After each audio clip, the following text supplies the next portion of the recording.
In today's case study, let's talk about how we use both conventional and sumo deadlifts to help improve Jake's deadlift overall. When Jake first came to us, he had a little bit of lifting experience, but hinging his hips while deadlifting was a little bit challenging. He had a hard time keeping his back flat, and he tended to squat most of his deadlifts.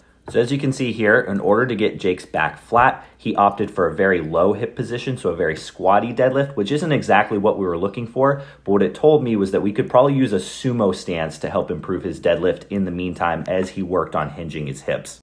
Jake's situation presented a unique challenge because he ended up doing most of his training at home. So I wasn't able to coach him hands-on and work on hinging, so he just kind of doubled down on his strengths, which was his squat technique.